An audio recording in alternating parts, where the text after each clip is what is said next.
Interesting fight coming up this weekend, a battle of Eastern European light heavyweights looking to crack the ranks. And when you look at it, an interesting fight for the UFC debutant out of Ukraine. It's Ihor Potieria. The nickname is the Duelist. That's pretty cool. It is. The last fatal Canadian duel was fought in New Maryland, New Brunswick, Canada. I once lived in New Maryland. So there's your Buffalo Wild Wings fact of the week. I'm sure they don't want to hear that. They don't sponsor the show, but heck, take it and run with it. Matt, he's taking on Nicolae Negumereanu. The nickname is Nicu. They call him Nick. They call him Nicolae. I call him one heck of a Romanian specialist in grappling and wrestling, but we haven't even seen it in the UFC. It's like he's a completely different fighter, and I know we're really excited about this because light heavyweight needs prospects. Of course, you look at the top half of the division, you have Yuri Prochazka as your champ. Glover Teixeira, is he in, is he out? He's over 40. Jan Blachowicz later on in his career. But when we do look at this fight, people are going to be excited about Ukraine's Potieria, and I think he does have an interesting potential in the UFC. He reminds me a bit of like a Jordan Clarkson character, to where if you just watch his highlights, you're like, wow, this guy's one of the best in the league. But then you watch him in a game, and you're like, ugh. Okay, well, the highs were high, but the lows were also very low. And that's the thing about Ihor. I really do like a lot of these snapshots that you do see from his game. If he was able to just sort of take from some of the best of each one of his performances, then you could make up sort of a weird Voltron of a pretty good fighter. But the thing is, there is an inconsistency to even his performances, and the level of competition, which I know is something you're going to want to talk about later, is a little bit suspect at best. And that's the interesting thing for him. He has never faced a grappler to the level of Negumereanu. But like you said, if you've just watched Negumereanu in the UFC, you probably know him best for his boxing and his overhands and his decent power on the feet, and that's been the really nice thing out of Nick. I wasn't all that sold on him coming into the UFC, even after his first UFC performance against Sabarbek Safarov. You guys know how I feel about that man. Ugh. Just one point was taken due to fence grabs, but that was the fight where I've never seen so many egregious fence grabs. It was just a terrible fight, let's call it what it was. But after that, it left a very, very poor taste in your mouth. It was like eating a whole bag of sour Skittles, then having that weird mouth the next day where you're like, ugh, that was a terrible idea. I thought Negumereanu was going to be on his way out of the UFC, if I'm being completely transparent, open, and honest. I thought Mason Jones was going to beat the brakes off Ludwig Klein. I'm not always right. But what I do like out of Negumereanu is that he is starting to show an aspect of his game that we never really thought we'd ever see the development of. And yes, that could be the sign of a guy not doing what got him to the dance. Think of Johnny Hendricks. Became a top-tier welterweight by combining his wrestling with his striking, and then he fell in love with his striking, and it was never really the same. Also, USADA got implemented anyways. He never failed a test. No more IVs. That was it. Exactly. Some rules changed. We'll just say that. But the thing is, I do like the progress we've seen out of Negumereanu. But that's the thing. I thought he was not a UFC caliber fighter whatsoever. And at least up until this point, he's going to offer an interesting test to Ihor with his wrestling and with his striking combination. So if you look at it for both these guys, the level of competition coming into the UFC, not that great. I'm going to focus on Nicolae Negumereanu first because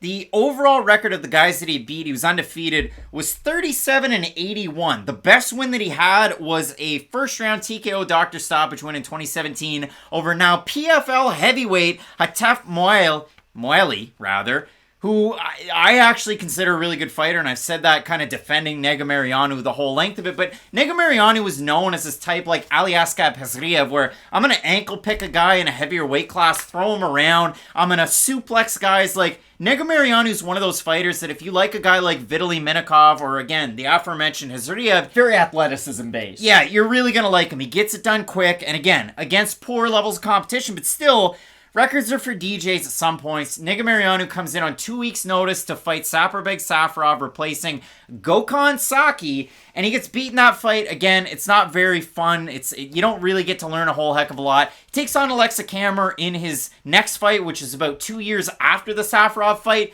Wins by split decision. I thought he won 2 rounds in that fight fairly convincingly. His next fight out, he knocks out Ike Villanueva, who seemed to get knocked out by many people in the UFC. Sorry, Ike. It's just the way it happened. But then if you look at it for Negumereanu's last time out, he lost to Kenny Nzechukwu, but he won by split decision in a fight that, like, he definitely lost that fight. Well, that's the thing. I would rather him have a close fight with a good fighter than some of the performances I've seen out of Ihor, where he just beats the brakes off guys who look like they don't even want to be in there with him. So, Ihor, I say I'm very excited about him. He fought a guy who is now a champ with Babylon MMA at light heavyweight in Łukasz Szydlowski. And when you watch that fight, kind of the preamble on it is the fact that Ihor is an international master of sport in combo sambo. Way to go, Craig. Combat sambo, as well as pancration. So both good bases to have, for sure. Combat sambo, huge in MMA, huge portion, very similar to the sport. You go down through it, I mean, he's 20-2. He's on a 17-fight win streak. That's definitely important. And then I started to watch some of these fights. I mean, Ihor has a very sideways type of striking. He is a southpaw. He leaves his lead leg way out there, leans back quite a bit, and then he just throws hooks to close the distance and really get busy. And that's what I don't like about him. When you look at him from a long distance, he does seem to have decent movement. But then the second he decides to do anything offensively, he squares himself back up and kind of eliminates all the positives that he has set up for himself. That's the problem I do have with Ihor Potieria in this matchup. I just have no idea what we're going to get in the UFC. Like, there's a fighter there who could win this by first round knockout, and we could have like an Uros Medic on our hands, where it's like, hey, the record looks good, look how good the debut was. Like, maybe this is an entertaining fighter. There's another world, though, where he gets dropped by Negumereanu by the first overhand he throws, and then just gets convincingly out-wrestled for the next 14 minutes. Well, if you look at it for the Duelist, he used to fight a lot and he hasn't fought as much. And obviously, that's kind of a tale of the pandemic as well. But if you look at his overall record... A lot about living and a little bit of love. 20-2, 14 first-round finishes from 2017 to 2021. If you look at it, he fought 5 times in 2017, 8 times in 2018, twice in 2019, twice in 2020, 3 times in 2021. And Dana White's big takeaway after he'd beaten Szydlowski over on Contender Series was, well, Ihor was a 3-1 underdog.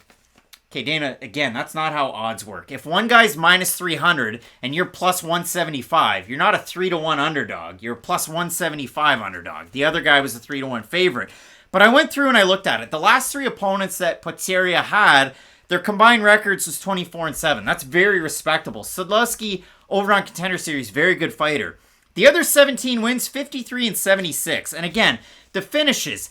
Majority of Potieria's fights were with WWFC, and you recognize that organization. I mean, Roman Dolidze's coming through there, Denis Bondar, who unfortunately lost due to his arm breaking against Malcolm Gordon. Those are some of the names that I came up with. Also, Sergei Spivak. If you go and watch Potieria's fight coming into Dana White's Contender Series, the strangest dancing I've ever seen in my life. It looked like Mickey Rourke from Iron Man 2. I don't know what those women were swinging. It was like she had an octopus attached to her head. It was very weird. It was gross. And straight up, I go back through and I watch some of these fights. I'll give you an example. So WWFC 19, the last 2 opponents he fought were both from Georgia and both named Georgie. So again, take that one to the bank. It's not like being named Matt in Canada. Like, I meet 10 Matts every group I ever enter. But the last guy that he fought, Georgi Kubijashvili, was 5-2 at the time that Ihor fought him. He's now 5-8, so he's lost 6 straight fights. He was billed as being 29 years old. He looked like Blagoy Ivanov's older brother. He was the oldest looking 29-year-old I've ever seen.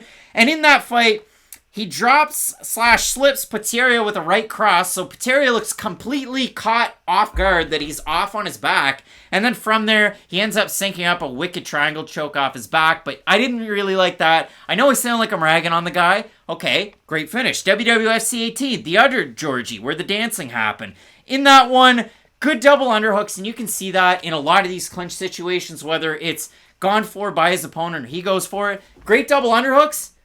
Doesn't do anything with it. Just waits. He keeps his back to the cage. He has double underhooks. He can't buck them off. It's just a bit of a stalemate. And a lot of positions I've seen Ihor in, once he gets up into top control, are we going for ground and pound? Are we going for the submission? It's just, I love his striking because it's wild, it's unorthodox, it's full of power. Negumereanu's cut from the same cloth. Both guys had poor level of competition. Negumereanu's 3-1 in the UFC. Potieria is, I guess, the more unproven commodity, though he has twice as many fights. So you look at the odds in this one.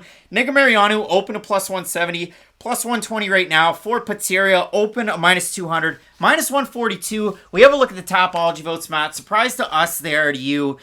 A lot of people are excited about Ihor Potieria. I know that, so I'm going to say over-under 70% for the Duelist. Under. I think Negumereanu will be the favorite.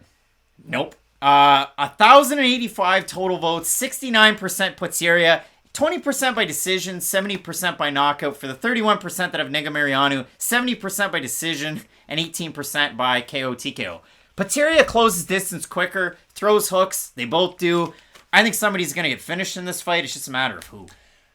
Here's my problem. I'm not going to pick Ihor until I see him do it at the UFC level because I'm just not completely sold on his skill set up until this point. You can look really good on the regional scene where he's been, but the problem is when you're fighting guys who allow you to look really good, then yes, you're going to have a great highlight reel. I think Negumereanu can make this fight extremely boring, and I think that's the type of fight that he knows how to win. It's like Bernard Hopkins once he got old. He was the executioner when he was young, then he fought Roy Jones Jr., got destroyed, and then he got smart. Well, he also got really dirty, but still. And he just clinched everybody and got really boring near that stage of his career, but those are the types of fights that he learned how to win. I think Negumereanu knows how to win those types of fights, and like what you brought up about Potieria's clinch work, I saw that too in a lot of his matchups, where that's a position that he looks at as like a stalling position, a place where he can get his breath back. I think Negumereanu is going to use that to his disadvantage. He's going to be able to use some of that clinch work, but actually use it offensively, so I do think Negumereanu is going to show us a side of his grappling that we haven't fully seen in the UFC up until this point. I think this is a good opponent to show it to. Some big gyms going up against it, and when it comes down to this matchup, both of us going with Romania's Nicolae Negumereanu to get the win. It should be a great fight. The fans have Potieria at this point. He's also the favorite, so are we absolutely wild going with the underdog here? I know you'll let us know down below in the comment section. We have 13 total fights on this card, 2 title fights up at the top that you're not going to want to miss. Keep it locked in with Fight Night Picks, we always say. Let's get into it.